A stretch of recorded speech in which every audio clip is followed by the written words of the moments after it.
Hello guys, welcome to our channel. నేను మీ anchor Teja. అబ్దులంపూర్ mate పరిధిలో ఉన్న జిన్నారం కాలనీలో ఒక దారుణమైన సంఘటన చోటు చేసుకుంది. కొంతమంది గంజాయికి బానిసలైన వ్యక్తులు ఇక్కడ నివాసం ఉంటున్న కొంతమంది బళ్ళు తగలబెట్టేశారంటూ కూడా వార్త వెలుగులోకి రావడం జరిగింది. సో ప్రస్తుతం అయితే మనం ఆ ప్రాంతంలోనే ఉన్నాం. సో వీళ్ళ ఫ్యామిలీ మొత్తం కూడా చాలా రోధిస్తున్నారు. కొత్త బళ్ళు అన్నవి రీసెంట్గానే తీసుకున్నాం, దాని మీద స్విగ్గీ జొమాటో చేసుకునే వాళ్ళం మేము. ఇప్పుడు మేము ఎట్లా ఏ పని చేసుకోవాలని చెప్పేసి అడుగుతున్నారు. అమ్మ నమస్తే. నమస్తే సార్. మేము ఎలా జరిగింది ఇది అసలు? మేము పండుకున్నాం సార్ 3 గంటలకి. మేము అందరు నిద్రలో ఉంటాం సార్. ఏం తెలుసు, మేము పండుకున్నప్పుడు వచ్చి పెట్రోల్ మా మరిది బండి మీద పెట్రోల్ పోసి అంట పెట్టేసి వెళ్ళిపోయిండాడు. వెళ్ళిపోయినాక మొత్తం ఒకటికొకటి అంటుకుంటున్నాయి.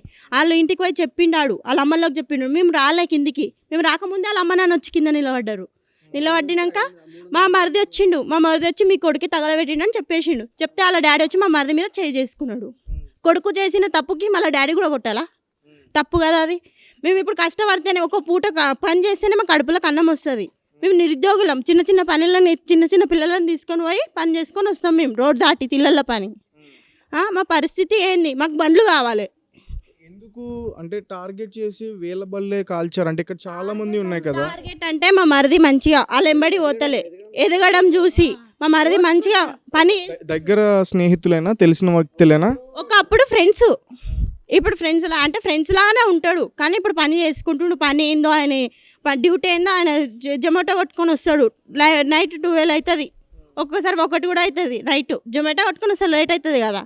వస్తాడు, వచ్చి పండుకుంటాడు. ఇక ఆయన తింటాడు, పండుకుంటాడు, బయటికి పోతలేడు. పోయి వచ్చి తిని పండుకుంటాడు. ఇక మాతో వస్తలేడు. మంచి బండి కొనుక్కున్నాడు, ఫోన్ కొనుక్కున్నారు. వాళ్ళు మంచి కష్టపడి సంపాదించుకుంటారు, మొత్తం వస్తలేరు, చిల్లర పని చేస్తలేరు అనేసి వాళ్ళు ఏం చేసిరు, తగలబెట్టేసిరు. అంటే ఇందులో మీ బైక్ ఉందమ్మా? అది మా బైక్, ఇది మా మరిదిది, అది మా బావది, అది మాది. ఈ మూడు ఒకే ఫ్యామిలీ. ఇప్పుడు ఒక ఫ్యామిలీ ఒకటి పోయినా సరే, ఒకటి ఉన్నా మనం బయటకు వెళ్ళొచ్చు. మాకు చిన్న పాప ఉంది, ఎమర్జెన్సీ ఉంటుంది, హాస్పిటల్ పోవాలి మనం. ఏదైనా ఆపరేషన్ ఇడికి వెళ్ళిపోనికి గుడి దాకా గంట, ఆడ నుంచి గంట. మేము ఎవరికి అడగాలి? మాకు బండ్లు కావాలి, మాకు న్యాయం జరగాలి. పోలీసు వాళ్ళు ఏంది పోతారా, రాసుకున్నాం, వదిలేసినాం. మళ్ళీ లీడర్ సపరేట్ ఉంది. అసలు బయటికి రావద్దు. వాళ్ళు బయటకు వస్తే మళ్ళీ ఇప్పుడు బండ్లంతా తగలబెట్టారు, మమ్మల్ని తగలబెడతారు. గ్యారంటీ ఏముంది? మాకు గ్యారంటీ కావాలి. వాళ్ళ ఏమైనా జరిగినా, మాకేమైనా జరిగినా వాళ్ళ గ్యారంటీ. మా ఇంట్లో వాళ్ళకి ఏమైనా వాళ్ళదే పూచి. గ్యారంటీ అయితే మాత్రం పక్కా. మా పైన నైట్ టైం తగలబెట్టినప్పుడు మీరు చూసారా? వెంటనే వీటిని ఆర్పే ప్రయత్నం చేశారా? చూడలే. కొంతసేపు అయినాక మంటలు టపాటప కొట్టుకుంటున్నాయి, పేలుతున్నాయి అని చూస్తే బయటకు వచ్చినాం. చూడు, అందరికి ఆవాజ్ వస్తాయి, అన్ని రావాలి. వాళ్ళ ఫోటోలు వాళ్ళు ఏం పని, వాళ్ళ మమ్మీ డాడీ పైన కూడా యాక్షన్ తీసుకోవాలి. పెంకం రాత్రి తాగుడు గంజాదానికి పెంచిర్రా, కన్నారా? రోడ్డు మీద కానీ పట్టిర్రా? ఏం పద్ధతి అది? పద్ధతేనా? ఇంతగానం దారుణం జరిగిన వచ్చంటాడు అలా. అయ్యా నువ్వు చూసినావా అని మా మరిది మీద చేసుకుంటుండా. వాళ్ళని కూడా ఇరికియాలి, పోలీస్ స్టేషన్లో వాళ్ళని కూడా మొత్తం ఇది చేయాలి, వాళ్ళ డాడీని కూడా. ఇగో శివ అనేటోడు ఈడన్న, వీని ఫోటో ఇది. శివ అనేటు ఉంది, శివ వీడు కింద ఉంటాడు. ఇంకొక ఫోటో కూడా చూస్తా. ఏం చెప్పు, పోలీస్ స్టేషన్లో కంప్లైంట్ ఇచ్చారు కదా, పోలీసులు ఏమంటున్నారు? ఎఫ్ఐఆర్ కూడా అయింది. వీళ్ళకి ఏంటంటే లోకల్ లీడర్ సపోర్ట్ ఉంది, వీనికి వానికి ఇద్దరికి లోకల్ లీడర్ సపోర్ట్ కూడా ఉంది. అందుకని మాకు న్యాయం అవుతలేదు అన్న. ఇగో అన్న ఇప్పుడు దగ్గర 7 నుంచి 8 లక్షలు అన్న. 8 లక్షలు. ఇక్కడ 4 బండ్లు, ఆడ 3 బండ్లు, 7 బండ్లు. మరి ఎట్లా అన్న? మేము చేసుకుంటేనే బతుకుతాం. ఎట్లా చేస్తారు మరి? ఇది చేస్తారు. నేను డ్రైవింగ్ చేస్తా, స్విగ్గీ జొమాటో కొట్టుకుంటాను. ఇదే నా బండి 689, ఇది నా బండి. మీ బండి ఎందుకు తగలబెట్టాడు? మీకు అతనితో వ్యక్తిగతంగా ఏమైనా విభేదాలు ఉన్నాయా? వ్యక్తిగతంగా ఏం లేదన్న. వానితో మేము మాట్లాడము చెయ్యము. కాకపోతే వీళ్ళు ఏంటంటే డ్రగ్స్కి గంజాయికి అలవాటయ్యారు. అది మెయిన్. డ్రగ్స్కి గంజాయికి అలవాటై ఇట్లా చేస్తారు వీళ్ళు కాలనీలో. అరెస్ట్ చేశారా వాళ్ళని? సార్ ఎఫ్ఐఆర్ రిమైండ్ చేసినారు, ఇక ఎఫ్ఐఆర్ కూడా ఇచ్చినారు. ఇది 2 ఎఫ్ఐఆర్. ఇలా సపోర్ట్ చేస్తుర్రు. ఎవరు? వాళ్ళకి కొంచెం లోకల్ వాళ్ళు ఉన్నారు, వాళ్ళకి బయటికి తేవద్దు, వాళ్ళకి జైలు శిక్ష పడాల్సిందే. అదేంది పోలీసు వాళ్ళు ఏంది పట్టించుకుంటలేరు? మాకు నిరుద్యోగులే కదా, పడేస్తుర్రు. మాకు న్యాయం కావాలి. ఇప్పుడు పట్టించుకోవట్లేదంటే ఏ రకంగా పట్టించు? ఒకప్పుడు మీరు కూడా నిరుద్యోగులేగా, మీకు డ్యూటీ వస్తే నిరుద్యోగులు కాదా? మీకు డ్యూటీ రాగానే మేము నిరుద్యోగులు ఎట్లా అయిపోతాం అనుకుంటారా? కేసు నమోదు చేసుకుంటేనే కదా ఎఫ్ఐఆర్లు ఇస్తారు, లేకపోతే ఇవ్వరు కదా. ఎఫ్ఐఆర్ ఇచ్చిర్రు కరెక్టే. సరే మేము మాట్లాడుతున్నాం పోయి మేము ఒకళ్ళు మాట్లాడతారు, మీరు ఎందుకు మాట్లాడుతారు రాకండి అని అంటారు. ఏంది అది న్యాయం కావాలిగా మాకు? మా బండ్లు పోయినాయి, మా వాళ్ళు కూలి పని చేస్తారు. ఆ బండి ఉంటేనే పోయి దూరం పోయి కూలి పని చేసి వస్తారు. ఆ బండి లేకపోతే మేము ఎట్లా బతకాలి? ఇంకోటి పబ్లిక్ ట్రాన్స్పోర్ట్ లేదు, బస్సులు కూడా ఎక్కువ రావు ఈ కాలనీకి. సొంతంగా ఏదైనా బండి ఉంటే లేదంటే ఏదైనా ఆటో ఆ టైంకి ఉంటేనే ఆ టైంకి అక్కడికి పోగలుగుతాం. పబ్లిక్ ట్రాన్స్పోర్ట్ లేదు. ఒకటి పూట 1, 2, 3 గంటలకి ఏం పని? గంజా తాగుడు ఏం పని? రోడ్ల మీద ఉండు ఏం పని? ఏం కాదు. ఇంతకుముందు ఇక్కడ యువత సరిగ్గా ఉండట్లేదు, గంజా తాగుతున్నారని కంప్లైంట్స్ ఇచ్చారా మీరు? మేము ఇచ్చారు, వేరే వాళ్ళు ఇచ్చినారు. మా దగ్గరికి అయితే రాలేరు ఇంతవరకు. వాళ్ళకి మాకు ఏం కొట్లాటలు లేవు, ఏమీ లేవు. వాళ్ళెవరో మేమెవరో తెలియదు. మా మరిదితోనే ఫ్రెండ్షిప్ ఉండే, అప్పుడు మంచిగానే ఉండే, ఇప్పుడు కూడా మంచిగానే ఉండు. మా మరిది ఏం శత్రువు లేడు, ఏం లేడు. ఈయన బాగా పడుతుండు, మంచిగా అవుతుండు, ఆడ మొత్తం తిరగనికి వస్తలేదు అనేసి ఈ పని చేసిరు. ఈ పని చేసినందుకు మాకు న్యాయం కావాలి. ఇప్పుడు 3 బండ్లు మా ఇంట్లోనే పోయినాయి. మేము ఎవరికి అడగాలి? నిరుద్యోగులు మేము, కష్టపడితేనే మాకు ఒక పూట. మీ కాలనీకి సంబంధించిన ప్రెసిడెంట్లు కానీ వాళ్ళు కానీ ఎవరైనా వచ్చారా మీతో మాట్లాడడానికి? ఎవ్వరు రాలేరు. వీళ్ళదే తగలబెట్టిండు. రేపు ఇప్పుడు సపోజ్ ఇప్పుడు బండ్లు తగలబెట్టిరు సార్. సార్ ఇప్పుడు బండ్లే తగలబెట్టిరు. ఇప్పుడు మా వాళ్ళు పనికి పోయి వస్తారు, మేము ఇంట్లో పిల్లలను తీసుకొని ఉంటాం, పని చేసుకొని వచ్చి ఇప్పుడు డోర్ మీద పెట్రోల్ పోసి కాలబెడితే లోపల మేము చచ్చిపోతాం. మాకు గ్యారంటీ ఎవరు? ఆ శివ ఆయనకి మాత్రం ఖచ్చితంగా శిక్ష పడాలి. వాళ్ళ డాడీ వాళ్ళకి మీద కూడా యాక్షన్ తీసుకోవాలి. అంటే బల్లి తగలబెట్టడం కాకుండా వ్యక్తిగతంగా ఎప్పుడన్నా మీకు వచ్చి బెదిరింపులు చేయడం అట్లా ఏం చేయలేడు. ఆయన పేరేంటి? దేనికి కక్ష దేనికి మీ మీద? కక్ష ఏం లేదు, బాగా పడుతుర్రు, బాగా పడవద్దు.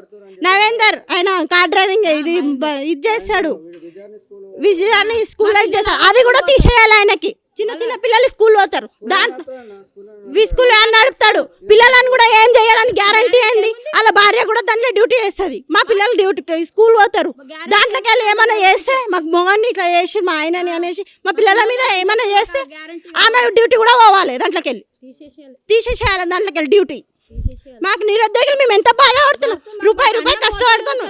మేము నిన్నటికెళ్ళి అన్నం తినలే. ఇంచుమించు కొనాలంటే 1,00,000 రూపాయలు అవుతుంది అన్న. 1,00,000 రూపాయలు ఎక్కడికి తేవాలన్నా? అంటే మీ బళ్ళే అంటించడానికి ఏదైనా ప్రధానమైన కారణం ఉందా? కారణం ఏం లేదన్న, వీళ్ళు గంజాయికి బాగా అలవాటు అయిపోయారు.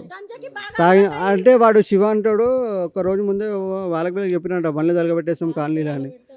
అయితే మా బండ్లు అనుకోలేము, మేము తలగబెట్టేస్తామని చెప్పినట్ట. హెచ్చరించాడంటాడు, చెప్పినట్ట. వాడు శివ అంటాడు, వీడు మహేందర్ అంటాడు. బండ్లు కాలబెడతామని మా తమ్ముతో చెప్పినట్ట. వీళ్ళు తాగి ఉన్నారు కదా, వీళ్ళు తాగినప్పుడు ఎవడన్నా 100 మాటలు మాట్లాడతాడు. ఎందుకు అని చెప్పి వాడు కూడా లైట్ తీసుకున్నట్ట. 2 రోజులు అయిన తర్వాత బండ్లు కాలబెట్టేసారు. ఏం డిమాండ్ చేద్దాం అనుకుంటున్నారు? ఇప్పుడు బండ్లకైతే ఇన్సూరెన్స్ లేదన్న. ఇలా 2 బండ్లకి ఇన్సూరెన్స్ ఉంది. ఈ బండికి ఆడ యాక్టివాకి కొత్త బండ్లు 2, ఈ 3 బండ్లకి ఆడ 2 బండ్లకి ఇన్సూరెన్స్ లేదు, పాతవి ఉన్నాయి, ఇన్సూరెన్స్ లేదు. ఇప్పుడు మేము ఎట్లా చేయాలి ఏంది? ఇప్పుడు వీళ్ళకైతే మేము ఏమన్నా మాట్లాడదామంటే వీళ్ళకి లోకల్ లీడర్ సపోర్ట్ బాగుంది. ఇప్పుడు నిన్న కూడా శివ అంటున్నా అయ్యి వచ్చిండు, వాళ్ళ డాడీ వచ్చిండు పోలీస్ స్టేషన్కి. సరే నేను కొత్త బండి కదా, బండికి 60,000 ఇస్తా అని మాట్లాడాను. కానీ నా కొడుకు నేను కంట్రోల్లో పెట్టుకుంటాను అని మాట్లాడాను. దానికి నష్టం ఇస్తానన్నారు. అంటే 2 బండ్లకే ఇస్తాను, మొత్తం బండ్లకు కాదు. ఇప్పుడు 2 బండ్లకి ఇస్తాము అని వాళ్ళని బయట తీసుకొస్తామంటే, సరే 2 బండ్లకి ఇచ్చిన వాళ్ళు బయట తెచ్చిన తర్వాత ఇప్పుడు మిగతా బండ్లు ఏం చేయాలి? మిగతా బండ్ల పరిస్థితి ఏంది? అందుకని చెప్పి మేము ఒప్పుకోలేదు. అంటే ఇప్పుడు దీని నష్టం కన్నా బయటకు వచ్చిన తర్వాత మిమ్మల్ని ఏదైనా చేస్తారనే భయం ఎక్కువ ఉందా? మెయిన్ పాయింట్ ఇప్పుడు ఇక్కడ పక్కకి గ్యాస్ ఆటో ఉంది, దీనికి అంటుకున్నది. అదే పోయి గ్యాస్ ఆటోకి అంటుకుంటే మా పరిస్థితి ఏంటి? 2 బిల్డింగ్ కాలిపోయేది, మేము మనుషులం చచ్చిపోయేటం. శివ అయినా రౌడీ సెషన్ చేస్తుండు, గంజాలు తాగుతుండు, రోడ్డు మీద తిరుగుతుండు. మా రోడ్డు మీద తల్లిదండ్రులకు ఇది లేదా? అమ్మి నాన్నకి బాధ్యత ఉందా లేదా? మా మరిది మీద చేయి చేసుకున్నాడు, ఎందుకు చేసుకున్నాడు? దానికి బట్టి ఆయనను కూడా లోపటేయాలి. పోలీస్ స్టేషన్ లో కేసు అయిన తర్వాత మీ మీద గొడవకు వచ్చారా? అంటే అన్న యాక్చువల్గా ఏమైంది తెలుసా అన్న, ఆ రోజు నైట్ 2:30, 3 గంటల టైంలో బండ్లు కాలబెట్టేసారు. సరే అయితే వాళ్ళ ఇల్లు ఆ ముంగట ఉంటుంది, ఆ కింద. ఇప్పుడు శివ అంటాడు ఇల్లు ముంగట ఉంటుంది. మాకే తెలియలేదు, మేము కిందికి వచ్చే లోపలనే ఆ శివ అంటాడు వాళ్ళ అమ్మ వాళ్ళు వచ్చారు. ఈ రాగానే ఆగురావు ఈడికి రాగానే మేము కిందికి వచ్చి నీళ్ళు వస్తున్నాం. ఏమైంది ఏమంటే మా తమ్ముడు అన్నాడు, వాడు శివ అంటాడు మహేంద్ర అంటాడు బండ్లు కాలబెడతామని చెప్పిండంటే, అరే వాడెందుకు కాలబెట్టంటే శివ అలాగే కాలబెట్టారని చెప్పేసి మా తమ్ముడు నీళ్ళు వస్తుంటే వాళ్ళ డాడీ వాళ్ళ నాన్న వాళ్ళ అమ్మ ఇద్దరు ఇన్నోడు కదా. ఎవరైతే పేర్లు చెప్తున్నారో వాళ్ళిద్దరు కాకుండా ఇద్దరు మైనర్లు కూడా ఉన్నారని చెప్పేసి అంటున్నారు కదా. మైనర్లో ఒకడు ఇక్కడ ఉంటాడు, ఒకడు కింద ఉంటాడు. వాళ్ళ మొహం కూడా చూడలేదు అన్న, మేము ఎక్కువ గుర్తులేదు. వీళ్ళిద్దరు ఇప్పుడు ఏం చేసి నలుగురిని అరెస్ట్ చేశారు. నలుగురిని అరెస్ట్ చేశారు. వాళ్ళిద్దరిని రిమైండ్ చేశారు. ఇద్దరు PS 7 బండ్లు కాలిపోయినప్పుడు అన్ని ఇది చేసుకోవాలి కదా. 2 వచ్చి FIR వచ్చినాయి, అన్ని రావాలి కదా. బండ్లు వచ్చినాయి కరెక్టే. బండ్లు వచ్చినాక మీకు న్యాయం చేస్తామని మా దగ్గర అక్కడ FIR, ఇంకొకటి ఇక్కడ FIR. ఒకటి వచ్చి మీకు న్యాయం చేస్తామమ్మా, మీకు మేము ఉన్నామని మాకు ధైర్యం చెప్పాలి కదా. కాలనీ వాసులు పెద్దలు ఎవరు రావచ్చు? ఎవరు రాలే. మీ బండ్లు కాలిపోయినాగా మేము ఎందుకు రావాలి? పాప మీ అంకుల్ కష్టపడతాడు పొద్దున్న నుంచి. గోపిశంకర్ అంకుల్ అని చెప్పి ఉంటాడు ఒక ఆయన మాకు అందరికీ సపోర్ట్ చేస్తాడు. లోకల్ కరోనా టైంలో కూడా చాలా హెల్ప్ చేసినాడు అందరికీ. ఆయన వచ్చినాడు. ఆయన లోకల్ అంటే ఆయన ఉంటాడు ఇక్కడ కాలనీలో ఉంటాడు. సరే ఇట్లా అయినప్పుడు నైట్ 3 గంటలకు కూడా వచ్చిండు, మాట్లాడిన చేసిండు, అంతా సపోర్ట్ చేసిండు వీళ్ళే. కానీ ఇక మాకు లోకల్ రాజకీయ నాయకులు సపోర్ట్ ఏం లేదు. ఇప్పుడు ఈ బల్లే అంటుకుంటున్నప్పుడు మీకు మీకు ఎలా తెలిసిన స్మెల్ వచ్చిందా? స్మెల్ వచ్చింది. ట్యాంక్ వెళ్ళిపోయింది అన్న, ట్యాంకులు వెళ్ళిపోయింది. ఇది ట్యాంక్ వెళ్ళిపోయింది. ఇగో మంట ఒకసారి అన్న ఒకసారి మంట చూడు, సెకండ్ ఫ్లోర్ వరకు పోయింది. దాని బల్ల మళ్ళీ నైట్ టైం కాబట్టి ఎవరికి ప్రమాదం జరగలేదు. ఇప్పుడు మాకేమైనా జరిగితే గ్యారంటీ ఎవరు? వాళ్ళు చెయ్యరని గ్యారంటీ ఏముంది? బండ్ల తగలబెట్టిర్రు. వాటిని ఆర్పడానికి ప్రయత్నించారు. వాటర్ పోసినామన్నా ఉన్నాయి, అవి ఉన్నాయి కదా నా దగ్గర. వీడియోస్ కూడా ఉన్నాయి. పోలీసులకు చూపించినాం. అంటే చూపెట్టడం అంటే వీళ్ళంతా చూడలేరన్న. మీకు అసలు ఎలా తెలిసింది ఆ వ్యక్తులే అంటించారని? చెప్పారు కదన్నా. ఒకటి 2 రోజుల ముందు చెప్పారంట బండ్లు తగలబెడతామని. నెక్స్ట్ ఏంటంటే మేము మా ఇంటి మీకెళ్ళి కిందికి రాకముందే శివగాడు వాళ్ళ నాన్న ఇద్దరు వచ్చి, అంటే వీడు బండి తగలబెట్టగానే వాడు చెప్పిండు, వాడు వచ్చి వాళ్ళు వచ్చారు. వీళ్ళు ఎప్పుడు దాకా శివ అంటాడు పెద్ద ఇది అన్న, వాడు వీడు మహేంద్ర అంటాడు కూడా పెద్ద రౌడీలు. సో ఇది ఇక్కడ పరిస్థితి. దాదాపు ఇప్పటివరకు కూడా 6 బళ్ళు అని చెప్పేసి న్యూస్లో మనం రావడం చూసాం, కానీ ఇక్కడ తగలబడింది 7 బళ్ళు. వీళ్ళందరూ కూడా పేదరికంగా ఉన్న వాళ్ళే, ఏదో కష్టం చేసుకుని పని చేసుకుని బతుకుతున్న వాళ్ళు. సో ఈ బళ్ళు లేకపోతే ఉండడం చాలా కష్టం. బళ్ళు మీదే ఈ రోజుల్లో స్విగ్గీ, జొమాటో ఇలాంటివన్నీ కూడా చేసి బ్రతుకుతున్నారు. ఒక తండ్రి గారు కంటతడి కూడా పెట్టుకోవడం మనం చూస్తాం. ఖచ్చితంగా వీళ్ళందరికీ న్యాయం జరగాలి. ప్రభుత్వం స్పందించి వెంటనే వీళ్ళకి నష్టపరిహారం ఇవ్వాలని చెప్పేసి ఛానల్ తరపు నుంచి కోరుకుంటున్నాం. Thank you for watching.